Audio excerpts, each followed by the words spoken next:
Hello, this is के M S sir. आज हम देख रहे हैं हेलो एल्केन बनाने की विधियां। हमारा चैप्टर चल रहा है हेलो एल्केन तथा हेलो एरीन्स और उसके अंदर हम पढ़ रहे हैं हेलो एल्केन बनाने की विधियां।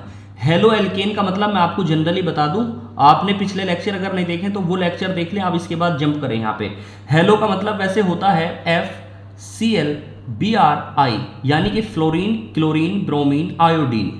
और एल्केन का मतलब होता है जैसे CH4 C2H6। इस तरीके से ये होते हैं हमारे एल्केन। हम एल्केन को प्रदर्शित करते हैं वैसे R से, और ये जो हेलोहेन को प्रदर्शित करते हैं हम X से। ये चीजें मैंने आपको पिछली वीडियोस के अंदर बताई हैं। तो चलिए, और हम हेलो एल्केन बनाने से पहले आपको कुछ और टिप भी आपको देते हैं। मैंने पिछली वीडियोस के अंदर आपको ये भी बताया है कि रिएक्शन कराते टाइम आप ध्यान रखोगे कहीं पॉजिटिव भाग निगेटिव भाग आपस में पास हैं तो वो आपस में रिएक्शन करके बाहर निकल जाते हैं। पहला टिप मैंने आपको ये बता रखा है, मतलब इलेक्ट्रोफाइल न्यूक्लियोफाइल को रिप्लेस कर देता है, वो आपस में कनेक्ट हो जाते हैं। यानी कि पॉजिटिव और निगेटिव पार्ट किसी रिएक्शन में अगर पास दिख जाए तो उसे एकदम आपस में जोड़ के बाहर निकाल दो। दूसरी बात मैंने आपको बता रखी है, एग्जाम्पल जैसे H पॉजिटिव है, OH निगेटिव पास है, तो क्या होगा, वो H और OH आपस में मिल जाएंगे और वाटर को बना देंगे, बाहर निकाल देंगे। और एक टिप मैंने आपको ये दिया, अगर किसी कंपोनेंट को गर्म करते हैं और उसके अंदर गैस है तो गर्म करने पे उससे गैस निकल जाती है। ये 2-3 टिप आप ध्यान रखिए रिएक्शन को करने से पहले। चलिए अब रिएक्शन पे आते हैं। हेलो एल्केन बनाने की विधियां हम बात कर रहे हैं। तो हेलो का मतलब होता है X और एल्केन का मतलब होता है जैसे CH4। हम हेलो एल्केन बनाने की 3-4 मेथड पढ़ चुके हैं। आज हम नेक्स्ट मेथड पढ़ रहे हैं, एल्केन के क्लोरीनीकरण से हम हेलो एल्केन बनाएंगे। हेलो एल्केन को हम कैसे बनाएंगे, एल्केन के क्लोरीनीकरण से। चलिए तो एल्केन का एग्जाम्पल ले लेते हैं। एल्केन का एग्जाम्पल है जैसे CH4, और क्लोरीनीकरण कर रहे हैं इसका। पेपर में कहेगा हमसे कि एल्केन के क्लोरीनीकरण से हेलो एल्केन बनाइए, तो एल्केन का मतलब CH4 ले लिया हमने, ये मैथेन है, और क्लोरीनीकरण का मतलब है इसकी क्लोरीन के साथ क्रिया। क्लोरीन का मतलब Cl2। ये रिएक्शन सूर्य के लाइट में होगी तो इसलिए हम यहाँ पे H न्यू लिख रहे हैं, फोटोन लिख रहे हैं। तो देखो होगा क्या, ये एल्केन का एग्जाम्पल हमने ले लिया मैथेन, और इस पे हमने क्या डाली, क्लोरीनीकरण का मतलब क्लोरीन के साथ क्रिया। तो देखो क्या होगा, अगर हम एक बार इसे स्ट्रक्चर के माध्यम से समझें तो आप संरचना बना लो एक बार। देखो CH4 की संरचना कुछ ऐसे बनेगी, C और यहां पर 4 हाइड्रोजन हैं, और देखो क्लोरीन के 2 मॉलिक्यूल हैं। अब क्लोरीन की अगर बनाए तो Cl सिंगल बॉन्ड Cl। और होगा क्या, देखो जब इस पे लाइट पड़ेगी सूरज की, तो मैंने आपको बताया H पॉजिटिव होता है और Cl निगेटिव होता है, मतलब ये आपस में रिएक्शन करके बाहर निकल जाएंगे इस तरीके से। तो देखो HCl बाहर निकल गया बच्चों, और ये जो वैलेंसी इधर खुली हुई है इसकी, और इधर ये क्लोरीन की वैलेंसी खुली हुई है, ये दोनों आपस में कार्बन और क्लोरीन कनेक्ट हो जाएंगे। मतलब कुछ इस तरीके से H H H, और यहाँ पे आ गया ये वाला जो क्लोरीन है वो यहाँ पे कनेक्ट हो गया, मतलब Cl। इस तरीके से ये हमारे पास हेलो एल्केन बन गया। अगर नाम देखें इसका तो देखो ये Cl आ रहा है, Cl का मतलब हो गया क्लोरो, और एक कार्बन की चेन को कहते हैं, सिंगल बॉन्ड की चेन को, मैथेन। तो ये बन गया क्लोरोमेथेन। क्लोरो मतलब मैथेन का मतलब हेलो एल्केन बन चुका है। चलिए अब इस रिएक्शन को हम थोड़ा सा बेहतर तरीके से समझेंगे। अब आप ध्यान रखें, अब ये रिएक्शन कब तक चलेगी, देखो इसके पास कितने हाइड्रोजन है, CH4 के पास 1 hydrogen, 2 hydrogen, 3 hydrogen, 4 hydrogen. Chlorine आएगा, 1 हाइड्रोजन को हटाएगा और HCl के फॉर्म में बाहर निकल जाएगा, और जो बच रहा वो यहाँ पे जुड़ जाएगा। अभी इसके पास 3 हाइड्रोजन है, अभी भी और क्लोरीन आएगा, वो 1 क्लोरीन आएगा, वो इसको हटाएगा, फिर अगला क्लोरीन आएगा, ये इसको हटाएगा, अगला क्लोरीन आएगा, ये इसको हटाएगा। मतलब ये रिएक्शन तब तक चलती रहती है जब तक चारों हाइड्रोजन ना हट जाए। ये आप ध्यान रखें, ये अनियंत्रित अभिक्रिया है, कंट्रोल नहीं होती रिएक्शन। तो अब हम इसे कुछ इस तरीके से समझते हैं जैसे हमें पेपर में लिखना है। अब आपको इस माध्यम से तो आप समझ चुके, अब थोड़ा सा एग्जाम फॉर्म में दिखते हैं। तो देखो CH4, इसको हमने क्या किया, CH4 और क्या डाल दिया बच्चों, Cl2। एल्केन का एग्जाम्पल CH4 ले लिया, और क्लोरीनीकरण का मतलब हमने क्लोरीन डाल दिया, और ऊपर से सनलाइट आई। जब सनलाइट आएगी तो देखो क्या होगा, अभी आपने समझा है, ये 2 क्लोरीन में से 1 क्लोरीन इस 1 हाइड्रोजन को लेके निकल जाएगा। मतलब क्या निकल जाएगा, HCl, और साथ में क्या बन जाएगा, देखो यहाँ पे CH3 रह जाएगा, क्योंकि एक क्लोरीन 1 H को लेके निकल गया, तो ये CH3, और 1 क्लोरीन 1 H को लेके निकला, 1 क्लोरीन जो बचा हुआ है वो इसके साथ कनेक्ट हो जाएगा, मतलब CH3Cl। बात आपको समझ में आई। चलिए अब क्या होगा, अब आपके पास बन गया क्लोरोमेथेन, 1 क्लोरीन है और 1 कार्बन है, तो क्लोरोमेथेन बन गया। अभी भी मैंने क्या बताया कि इसके पास 3 हाइड्रोजन है, जब तक हाइड्रोजन रहेगी तब तक ये रिएक्शन चलती जाएगी। तो ये जो 3 हाइड्रोजन है, देखिए क्या होगा, इसको फिर से हम यहाँ पे लिख रहे हैं, मतलब CH3Cl, और फिर से इस पे क्लोरीन आएगी। अब देखो क्या होगा, 3 हाइड्रोजन में से 1 क्लोरीन फिर से 1 हाइड्रोजन को हटा देगी, और यहाँ पे आके एक हाइड्रोजन हटेगी तो दूसरी क्लोरीन आके यहाँ पे एक क्लोरीन यहाँ पे कनेक्ट हो जाएगी हाइड्रोजन को हटा के, मतलब CH2 हाइड्रोजन के 2 रह गए और ये एक क्लोरीन आके यहाँ पे जुड़ गया, मतलब एक क्लोरीन थी पहले, एक और आके यहाँ पे हाइड्रोजन को हटा के जुड़ गया, मतलब CH2Cl2 और साथ में जो हाइड्रोजन यहाँ से हटा वो एक क्लोरीन के साथ निकल गया प्लस HCl के फॉर्म में। चलिए अभी भी इसके पास देखो 2 हाइड्रोजन है, मैंने क्या बताया ये लैब के अंदर ऐसी रिएक्शन होती है कि ये अनियंत्रित हो जाती है और जब तक चलती रहती है जब तक सभी हाइड्रोजन ना हट जाए। इसके पास अभी भी 2 हाइड्रोजन है तो ये फिर से रिएक्शन करेगा, देखिए CH2Cl2 प्लस फिर से क्लोरीन गैस आएगी। अब जब क्लोरीन गैस आएगी तो क्या होगा, वो एक क्लोरीन फिर से एक हाइड्रोजन को ले गया और देखो एक H एक Cl इसका आपस में रिएक्ट करके HCl के फॉर्म में बाहर निकल गया और यहाँ पे क्या बचा रह गया CH Cl2 तो है यहाँ पहले से, अब वो जो जहां एक H हटा है तो एक क्लोरीन आके यहाँ पे कनेक्ट हो गया, यानी CH Cl2 की जगह हो गया CHCl3। इसका नाम है देखो 3 क्लोरीन आ गए तो 3 क्लोरीन को कहते हैं ट्राइक्लोरो और एक कार्बन है मैथेन, तो नाम हो गया ट्राइक्लोरोमेथेन। देखिए इसके पास अभी भी एक हाइड्रोजन है तो अभी भी ये रिएक्शन करेगा, यानी कि CHCl3 प्लस Cl2, बोलो क्या होगा, ये एक क्लोरीन फिर से इसके हाइड्रोजन एटम को हटाएगी और साथ में निकल जाएगा HCl, और जब HCl निकल जाएगा साथ में क्या बच गया, बोलो यहाँ पे एक हाइड्रोजन तो हट गया, अब यहाँ पे ये क्लोरीन आके फिर से इसके साथ कनेक्ट हो गया, मतलब CCl4। इस तरीके से रिएक्शन तब तक चलती जा रही है जब तक कार्बन के सभी हाइड्रोजन ना हट जाएं और लास्ट में हमारे पास ये बन गया। देखो 4 कार्बन है, एक को कहते हैं केमिस्ट्री में मोनो, 2 को कहते हैं डाई, 3 को कहते हैं ट्राई, 4 को कहते हैं टेट्रा, 4 को कहते हैं टेट्रा। तो ये क्या बन गया, देखो क्लोरोमेथेन। ये क्या है, 2 क्लोरीन है तो नाम हो जाएगा डाइक्लोरोमेथेन। इसमें 3 क्लोरीन है, 3 को कहते हैं केमिस्ट्री में ट्राई, तो ये हो जाएगा ट्राइक्लोरोमेथेन। और ये 4 क्लोरीन है, ये बन जाएगा टेट्राक्लोरोमेथेन। इस तरीके से आप एल्केन के क्लोरीनीकरण से हेलो एल्केन बनाना सीख चुके हैं। चलिए अगले मेथड पे हम आपको लेके चलते हैं। ये एल्केन के क्लोरीनीकरण से था, चलिए एक बार रिवाइज कर लेते हैं। अगर रिवीजन करें तो देखिए चला क्या देखा हमने, सबसे पहले मैथेन लिया और इसका क्लोरीनीकरण कर दिया। देखो सूर्य के प्रकाश में क्लोरीनीकरण होगा, देखो अब क्या होगा, ये एक Cl इसके एक H को हटाएगा और HCl बाहर निकल गया और क्या बचा, यहाँ पे CH3 बच गया, CH3 और ये जो 2 क्लोरीन में से एक क्लोरीन तो H को लेके चला गया, एक क्लोरीन जो बच रहा वो यहाँ पे आके कनेक्ट हो गया CH3Cl। अब बोलो इसके अंदर 3 हाइड्रोजन है तो इसका मतलब अभी 3 बार और ये रिएक्शन चलती जाएगी जब तक एक एक हाइड्रोजन ना हट जाए। तो देखो CH3Cl प्लस Cl2, अब बोलो क्या होगा, एक क्लोरीन फिर से इसकी एक हाइड्रोजन को ले गई और निकल गया एक HCl और क्या बच गया यहाँ पे CH2। अब क्या हुआ, एक क्लोरीन जो है वो आगे जो वैलेंसी कार्बन की खुलेगी वो आगे क्लोरीन यहाँ पे कनेक्ट हो गया, यानी कि CH2Cl2। अब बोलो फिर से, अभी भी इसके पास हाइड्रोजन है तो CH2Cl2 फिर से क्लोरीन गैस आएगी और एक हाइड्रोजन को हटाएगी और निकल जाएगा साथ में HCl।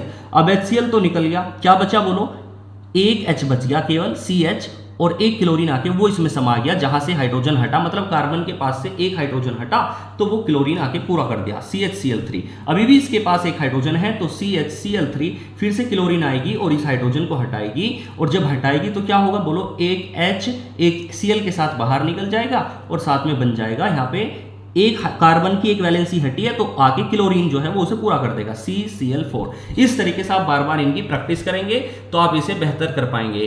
इस तरीके से हमने हेलो एल्केन बनाने की क्लोरीनीकरण की मेथड देख लिया।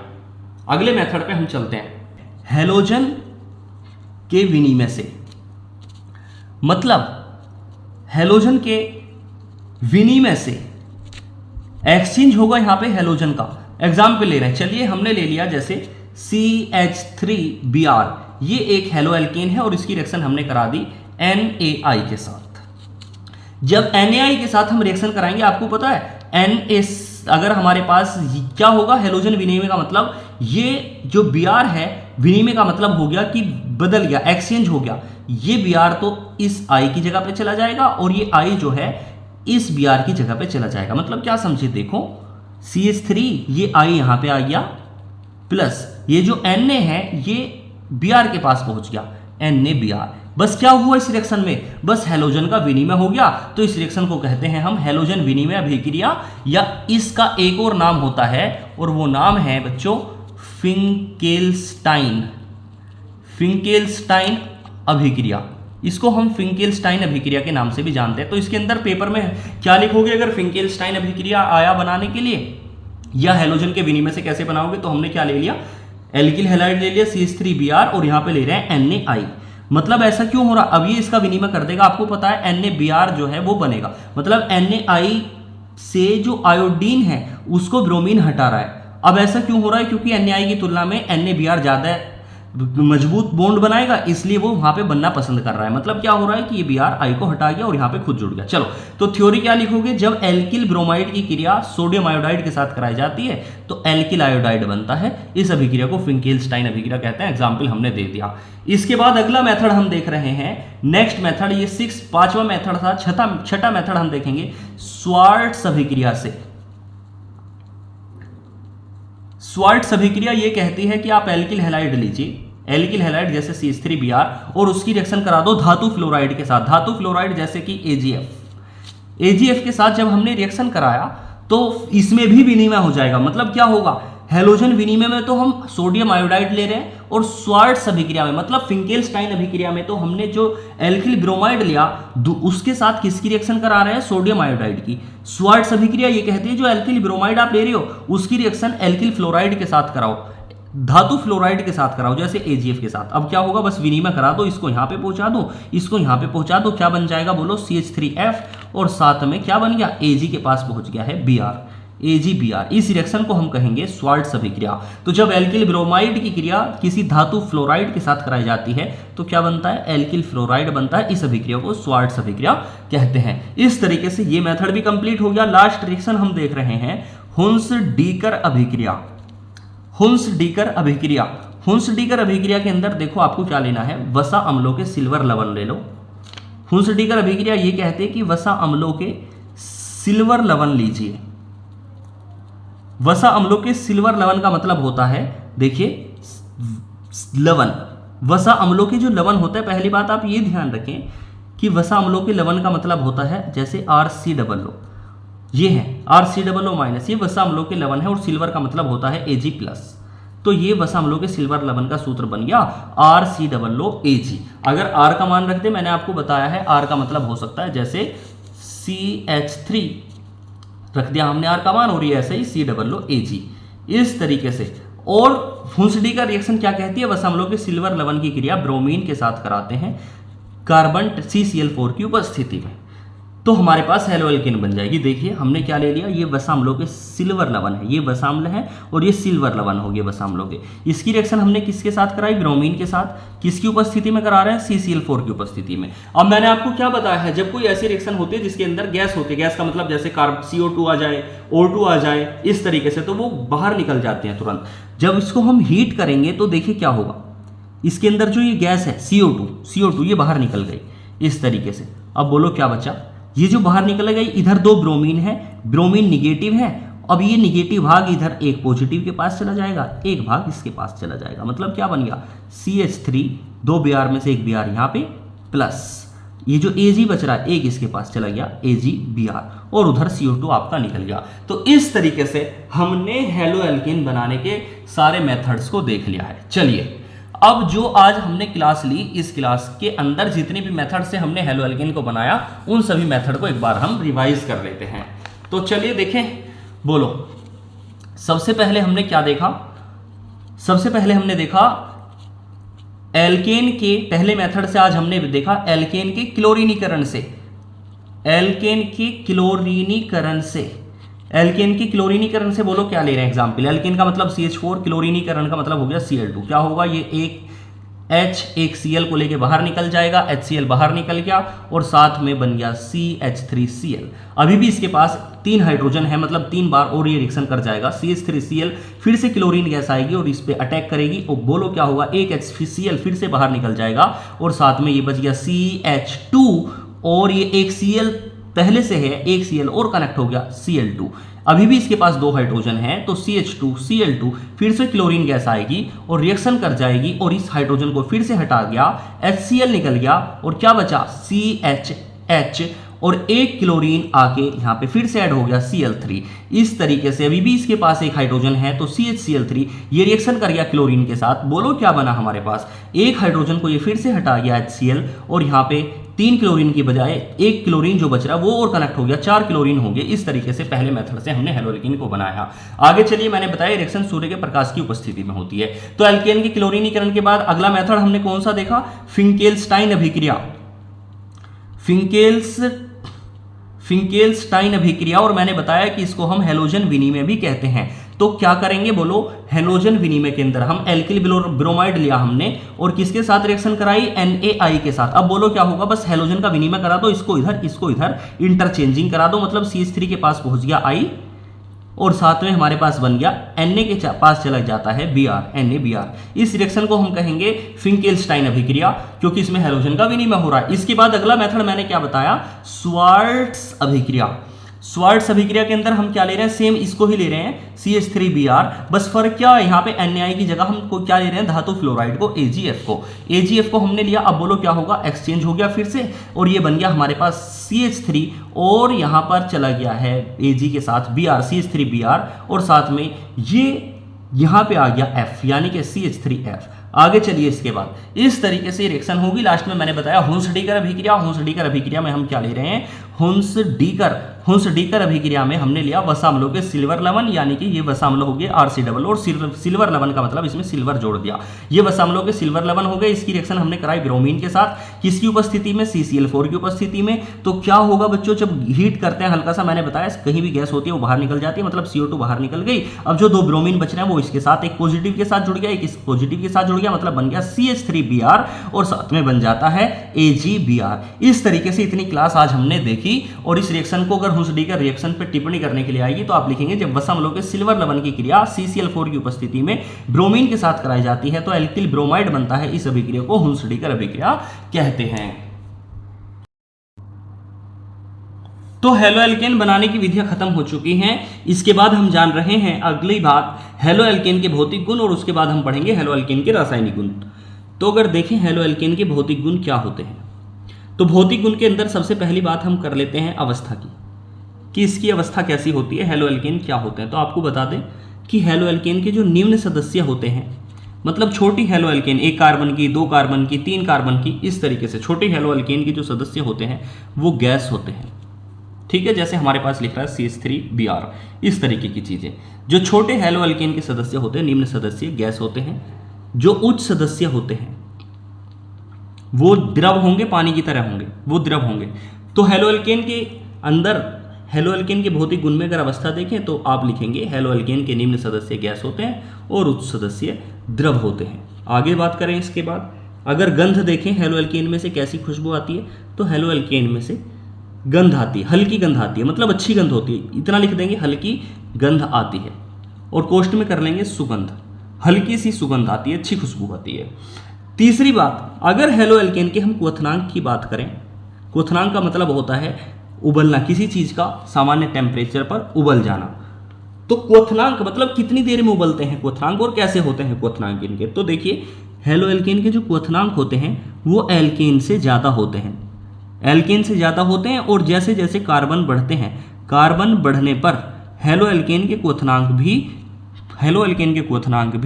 बढ़ जाते हैं। एग्जाम्पल हम ले रहे हैं, पूछ रहे हैं CH3Br और CH2Br, पूछ लिया पेपर में कि इसके और इसके किसके क्वथनांक ज्यादा हैं। तो देखो इसमें 1 कार्बन है, इसमें कितने कार्बन है? 1, 2 कार्बन है, तो इसके क्वथनांक ज्यादा होंगे। मतलब कार्बन बढ़ने पर इनके क्वथनांक बढ़ जाते हैं। और ध्यान रखेंगे वेट बढ़ने पर, अनुभार बढ़ने पर भी क्वथनांक बढ़ जाते हैं। जैसे हमारे पास पूछ लिया CHCl3, CHBr3 और CHI3, किसके क्वथनांक ज्यादा तीनों में? तो देखो क्लोरीन से बड़ा आकार होता है ब्रोमीन का, ब्रोमीन से ज्यादा अनुभार होता है आयोडीन का। तो क्या होगा? जिसका अनुभार ज्यादा, क्लोरीन से ज्यादा ब्रोमीन का अनुभार, ब्रोमीन से ज्यादा आयोडीन का। तो जैसे जैसे अनुभार बढ़ेगा तो भी इनके क्वथनांक बढ़ेंगे, मतलब इससे ज्यादा क्वथनांक इसके, इससे ज्यादा क्वथनांक इसके होंगे। इस तरीके से आप ध्यान रखेंगे। मतलब क्या देखा हमने? कार्बन बढ़ने पर क्वथनांक बढ़ते हैं और साथ ही साथ अनुभार बढ़ने पर भी क्वथनांक बढ़ जाते हैं। चौथा पॉइंट आता है विलेयता। तो आप ध्यान रखेंगे हेलोएल्केन जल में विलय नहीं होते, जल में विलय नहीं होते क्योंकि इनमें कोई हाइड्रोजन बॉन्ड नहीं पाया जाता है, ना ये जल के बॉन्ड को तोड़ पाते हैं।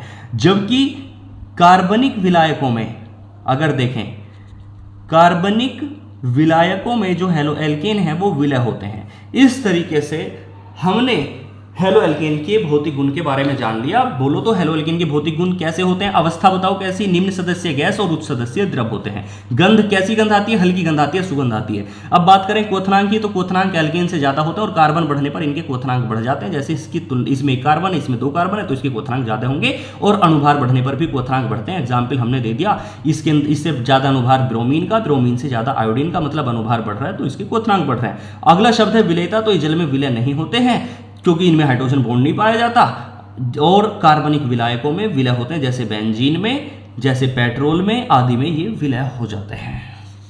नेक्स्ट क्लास में हम हेलो एल्केन के रासायनिक गुण की देखेंगे।